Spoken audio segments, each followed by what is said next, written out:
Hi, everybody. I'm Danae Lawless with Hub, and I'm welcoming Ashish Joshi to Hub today with goDeskless. Today, we are talking about the Deskless Engagement Experience in 2020.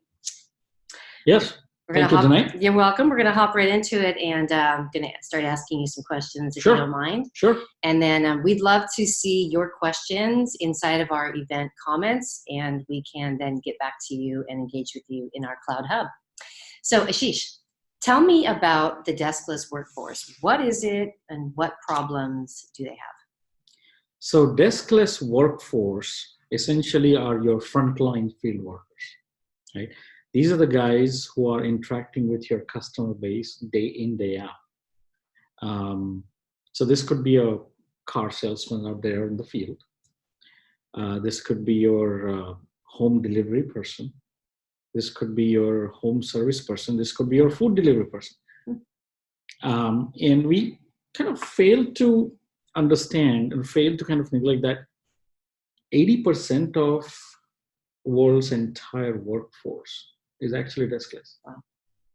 And especially that number is very prominent when we talk about asset-heavy industries, which are the traditional industries. We talk about manufacturing. We talk about retail, you talk about construction, telco business, B2B telcos, right? The oil and natural gas, right?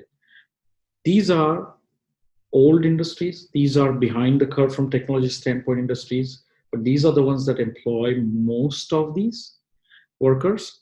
And you'll be astonished if I give you a number, how many deskless workers are there in these industries? How many? 2.7 billion. Crazy. So it's a huge worker base out there, and the challenges are pretty similar. They're not new challenges, not known challenges. Access to information. I'm out there. Do I have business critical information to carry out my tasks? That's number one problem. Number two problem, if I'm interfacing with the customer, and the customer is not necessarily your end customer. It could be your internal employee who's requesting some service or requesting some job to be done, and you have to interface with that person. Right. Are you able to engage with them, the requesters, effectively? Okay. How does it impact the business if you don't have this seamless interaction, if you're not able to get information on time, etc.?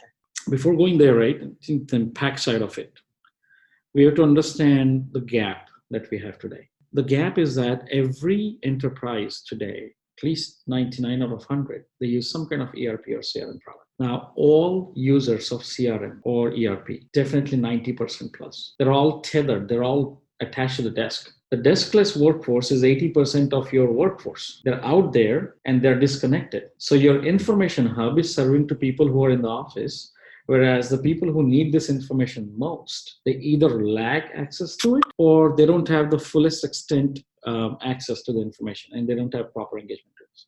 So what happens? So you'll see a lot of these frontline field workers. You can characterize them as people who are young. That's probably their first job right out of high school, maybe. They're tech savvy, but unfortunately, these are the people who are subjected to bi-directional communication failures. And also poor experiences. That's the result of it is poor experience. With the apps that they have to use in the field, if they have one. Correct. If they have one. And the poor experiences on both sides. It's on the consumer side, as well as a person who's delivering the service side. They don't have any fun. I mean, it's no fun when you go and see customers say, "Don't you know this?" Or "You should have been here 2 hours ago." And the guy says, "Well, I'm not sure about it." Right? So as a result, problem number one that you see is you have a lot of churn in terms of employee turnover. Right? Okay. 70% of the frontline field workers are disengaged because they just don't have information enough to engage effectively with your customers or requesters. And second, it impacts your overall experience that you're delivering to the customers, which is extremely important in today's age, where everything is at the fingertips. And when you don't have that, then you don't even know when your customers are shifting and they're leaving you because of that one odd incident where your person was supposed to show up in time, didn't show up. At the end of the day, it was done, but it didn't leave the right impression, so customers switched. Enterprises are leaving as much as 20 to 30% of the revenue on the table because of it, and they don't even realize it. Well, how are they addressing it today? I mean, we're going to talk about what's in store for 2020, but What's going on today that's causing them to rethink this, and what are they putting in place to deal with it? Good point, right? So we have to look at what is the root cause. Why is this happening, right? And then see how is this being addressed, right? Partially. So the root cause are two main problems. One is access to information, as we discussed. Do the frontline field workers, the deskless workers, do they have right information when they need it and where they need it? Because you would never know where they would be. They would be in the back office somewhere in the yard, right? And they could be without Wi-Fi. It could be without signal, right? Yep. And as a result, you see a lot of manual processes, like you take the pink paper and I take the yellow slip back to the office. Right. It's a result of that, right? Most of the asset-heavy industries are compliance-driven. So you drill a nail into a wall, it needs to be documented. Am I taking pictures of it? Am I documenting this right? Right. Right. So that's also another part. And am I able to capture that information right then and there? Right. We have one of our customers, right? For example, it's in the construction business. They are in construction business, and they are in the heavy industry construction. So they do mining setups. They'll build an airport. Okay. So their projects are large. Wow. Everything is compliance driven. They'll build huge bridges, like world's top 5 bridges have been built by them. Okay. Right? Everything is compliance driven. So every single thing you do, it has to be captured, documented. Someone has to inspect it before they move on. Okay. Now, guess what's happening today? Everything that their frontline field project guys do, they have to capture it, file it, and they have to wait till someone comes and reviews it and say, okay, this is done, move to the next phase. Okay. There's a lot of wastage of time, effort, and money. Okay. What if you can capture that in real time live? We got FaceTime today. Why can't you use technology like that? Right. Everybody carries a smartphone. You don't need special devices. Right. So the information sharing, collaboration. So there is an information challenge. Do I have access to the information? Mm-hmm. Second is, can I engage effectively? Right? And that is a big part. And engage effectively, the scenario that I described, right? Which is, let's say, Danae is in the office and I'm in the field. Mm-hmm. And I can just pull my smartphone, we do this video chat, and I can show her, and she says, cool, go. That comes far later. Today, there is a gap. Because before I start working on something, I have to be assigned to work on that part. Okay. Right? So if Danae is expecting something to be done, does Danae know that Ashish is going to come and work there? I'll give you an example. Let's say you're having a dish or satellite dish being installed, or something installed at your home. Okay. Right? You call someone, the company. They say, okay, great, our crew is going to be there on Friday between noon to 6 p.m. Yeah. Do you know who's coming? No. Do you know exactly if they're coming at noon or 3 p.m. or 2 p.m.? No, and it's like a day off. And what if Danae has to pick up her kids from school? How's Danae going to manage that? I usually call and say, do you have a shorter window you can give me? It's a lot of frustration on the across the fingers? Yeah. Across the wood? Right. Exactly. See, this is the challenge, right? Mm-hmm. This is a disconnect. So 2 problems, access to information and managing this disconnect, right? And this is what we are trying to address. These are the 2 main problems. Now we talked about problems. How are people solving it today? Right. You know why this disconnect is happening? Because today's tools are inadequate. And I'll explain why that is. Yeah, definitely. I want to know what is being, what's being employed today, what tools are they choosing today, and why is a better solution. Perfect. Yeah. Let me ask you a counter question. Companies that are doing this effectively. Have you ever talked to an Uber employee? No. How about Airbnb employee? No, you don't talk to them unless you have a problem, and then you have to go through their support page or something like that. But you never talk to them. No, the driver just shows up. Do you need any help to function with Uber? Do you need any of their employees' help? No, I don't. But Think of it's it. true. I mean, we all Who are use those, these apps. who We're are used those, to it. who are those drivers? They're the deskless workers, Right. right? Yeah. And you're the consumer. Mm-hmm. You ask for a ride, someone shows up. If they're not showing up, you get a notification someone else is showing up. And you can monitor them, Yeah. right? That's not rocket science. These are normal smartphones we use. How did Uber do this? What if, so this is the example I use, right? What if Uber had to use Salesforce.com or any other CRM flavor for that? That would have been fun for Travis. That would mean Dane would pick up a phone, call 800 numbers, someone would answer it and say, oh yeah, okay, you need to go from here to there. You got to go to SFO. Sure, you know what? John's going to come and pick you up in 15 minutes. But that's what I used to do in New York City. Exactly. That's exactly, it was the and then family John doesn't taxi show service. up after half an hour and right, you're, and you call. you're sweating here, my flight's, right. You know, it's time's running out. Yep. You call again, someone else answers. Why? Let me find out that you Yep. called. Let me find the record first. Oh yeah, I see you called half an hour ago. Oh, let me see what happened with that person. Hold on, can I put you on hold till I actually talk to that guy? I'm already late. I'm already getting this feeling of being late. You see, this is, if Uber had to do that, there would have been any other cab company. Right. Uber chose not to do it. You know what Uber chose to do? Uber chose to connect you, which is the demand, with a driver, which is a supply. It's a demand supply paradigm.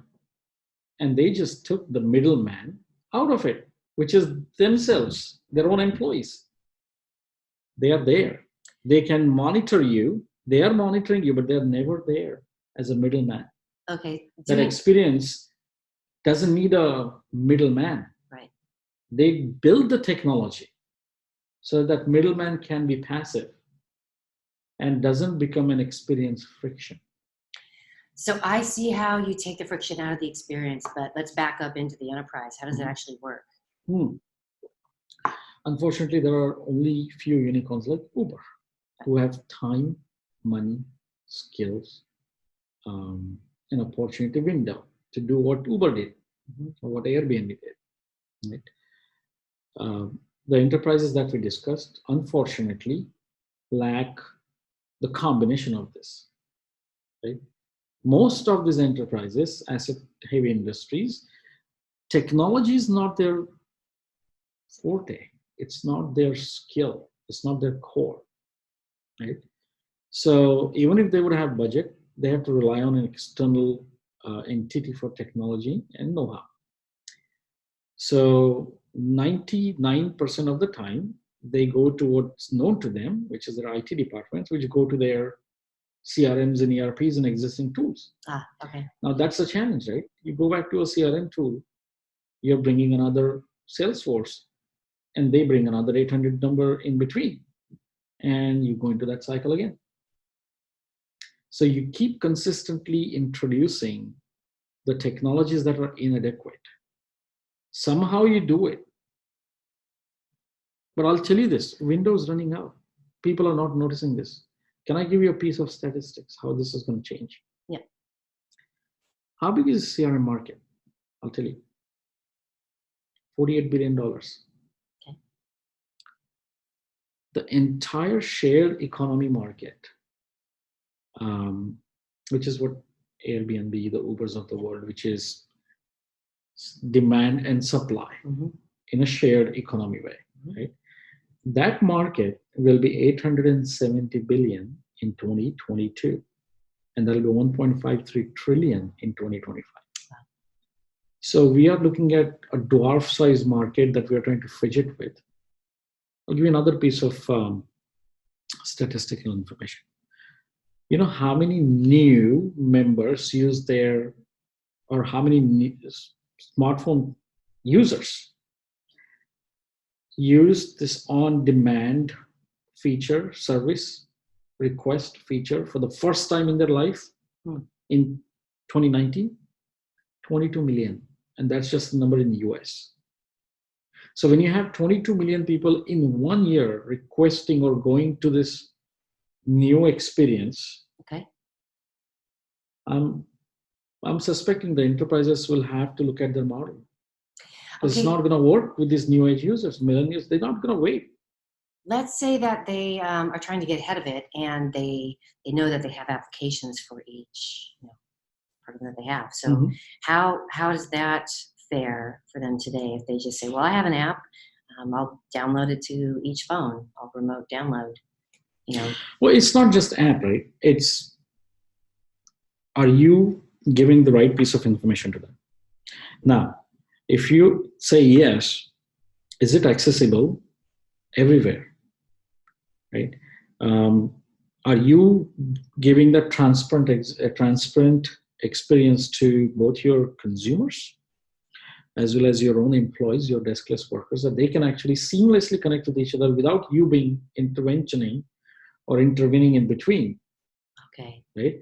That is not easy, Right. because the current technology that we have, it forces you to tether that experience to the middleman. Gotcha. You call me, then I will call someone else, and I will do that. Once you call me, I call someone else, I put you on hold, and I'm going to call that someone else. I get confirmation, I come back and tell you, okay, that's happening. Great. I hang up the phone. I never come back as a middleman. I never come back and see whether that thing that I just scheduled, is it happening or not? No, because I've moved on to the next stuff. The Got it. process technology tools don't allow me to do that. So let's go through some use cases. If you have a couple customer scenarios. How, so we talked about the shared economy sample, right? Uber is a very classic example. But how are enterprises seeing this change? It's shifting trend. Number one is, we just talked about this construction use case, one of our customers, right? They have projects. In the way this need came to them, right? They had a project running in Hong Kong. And obviously they would use these cranes, which are super heavy. They were building some port, like shipbuilding port factory. So they would rent the local, I would say, resources.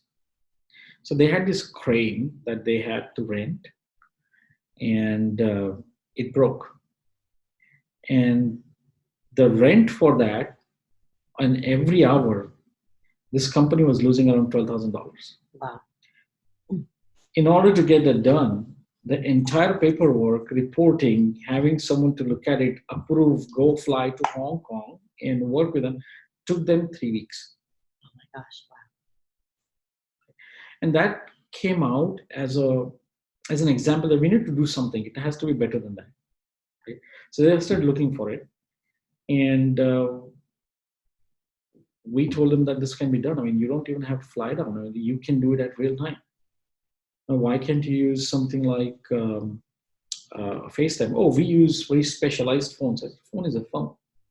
It's a smartphone, right? Funny, actually, they use devices that cost $1,700, heavy metal jacket devices. I showed them a demo on a $179 Android device that I bought in Costco.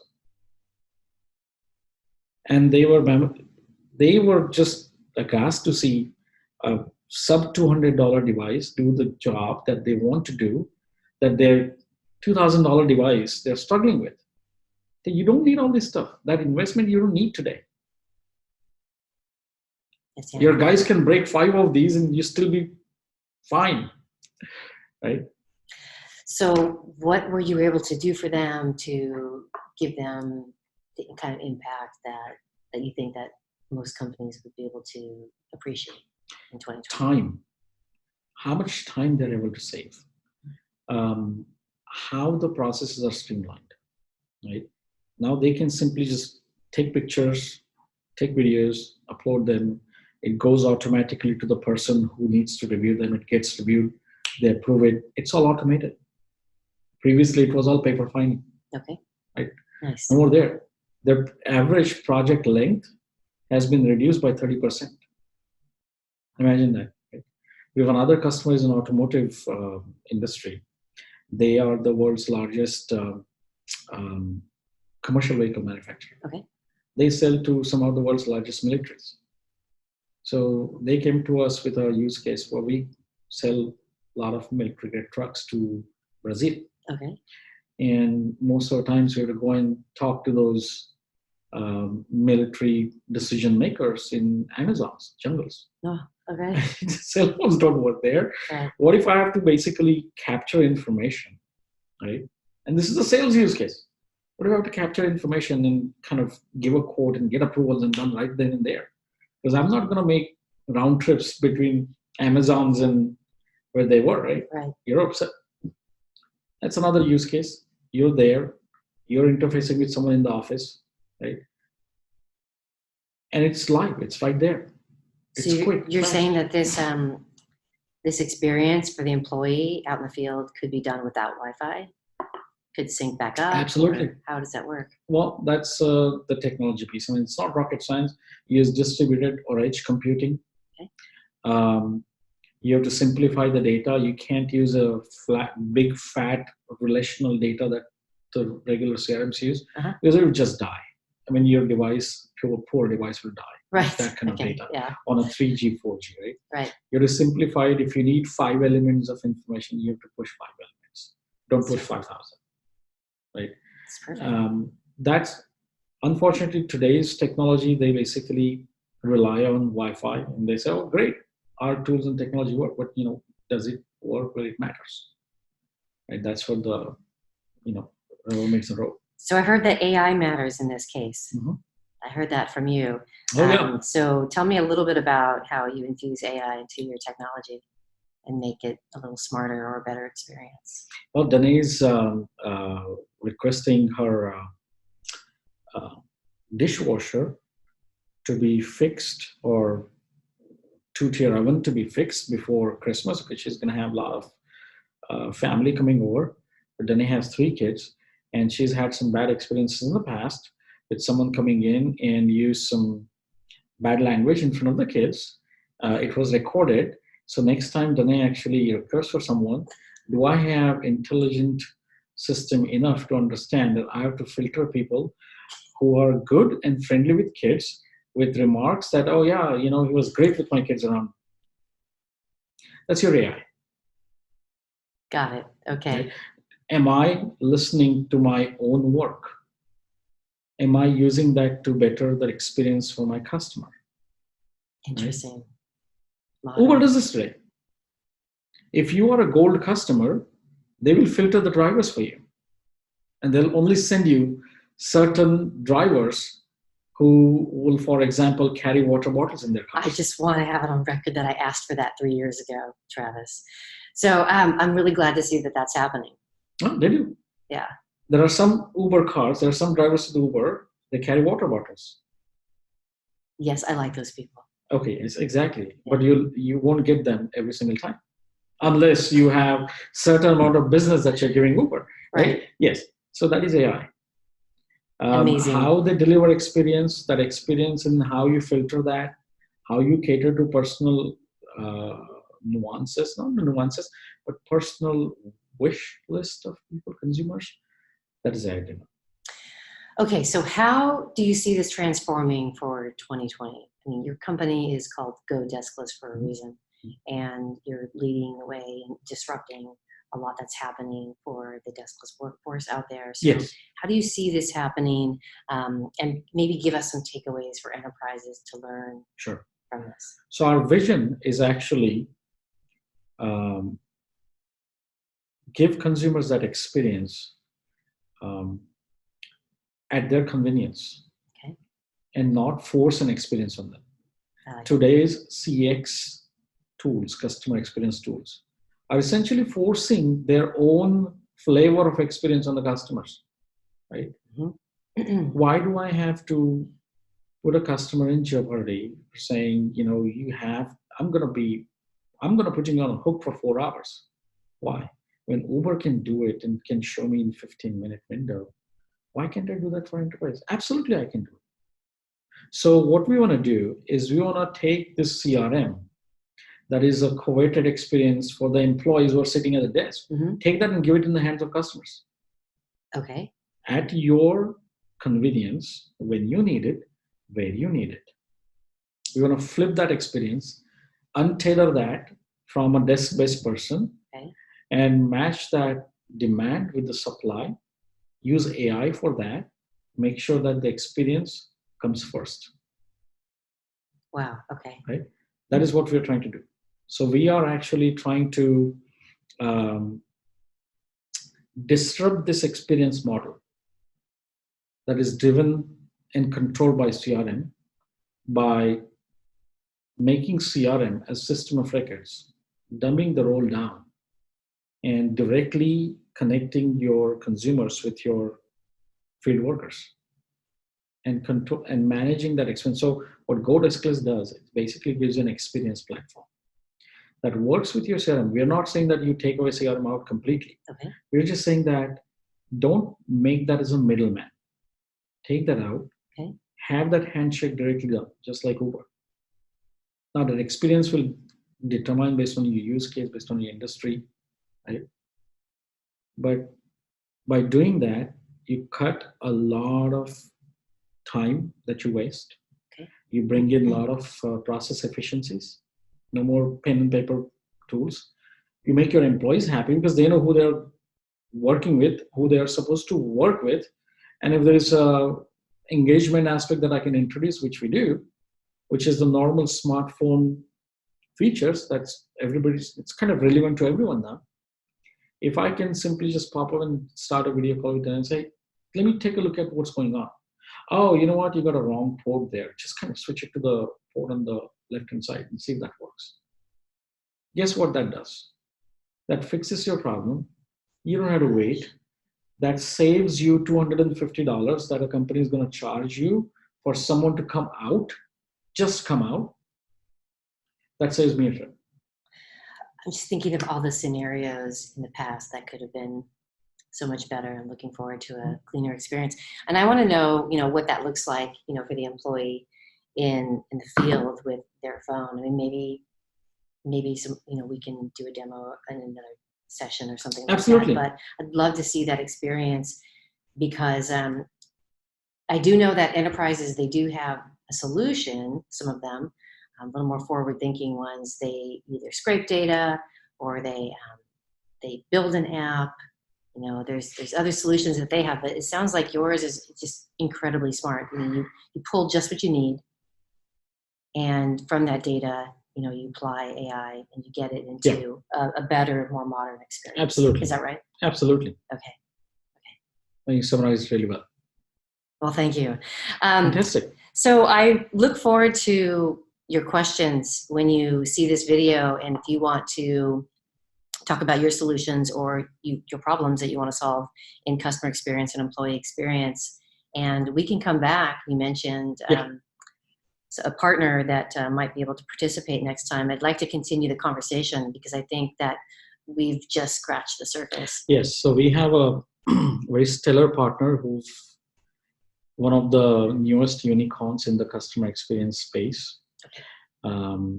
They've just been valued around $6 billion now. Okay. And they are driven by the experience aspect, not necessarily product and technology. Okay, good. Right? So we saw that as a very fit model for us to work with them, because I think our thought processes and our visions collate and match. So we are working with them. We'll have another webinar and we'll have a demo then as well. So we'll come back around mid-March timeframe. Okay. And we'll have a second part to it where we'll talk about the technology aspects. How can companies and customers can actually avail this? What does it mean? Right? Sure. We'll talk about a couple of use cases, the customers who are using it, and we'll have a demo. That sounds great. Well, the good thing about this event being in Hub and in the Cloud Hub is that you can stay there and you can continue to engage and give us more information as we go. Yep. And inform us along the way, and we'll produce that next event, or you can produce that next event because we'll have that feature by then. And we look forward to seeing you all in the Cloud Hub and listening to your stories about customer engagement and field engagement as well. All right. All right. And then if you guys want to have a look at the product and see how this is happening with the customers, please visit goDeskless.com and request a demo, and then we're happy to engage and show you what's going on. Thank you for coming in. Fantastic. Thanks. Appreciate it. Thank you. All right. All right. Cheers.